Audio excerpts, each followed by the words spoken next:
Асықпа, асықпа. A, B, C, D, E, F. G қайда кетті?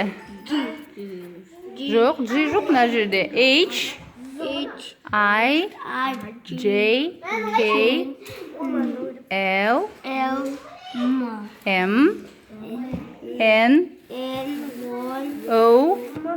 Бұл жерде P қалып қойыпты. P болу керек, сосын Q, R, S, T, U қайда? U. Міне U. Сосын V. X қайда? X. U, V, W, X, Y. Және ең соңғы қарып қайсы? Y-дан кейін қайсы? Y-дан кейін. Z қайда? Z.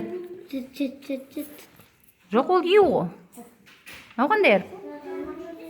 Осы Z.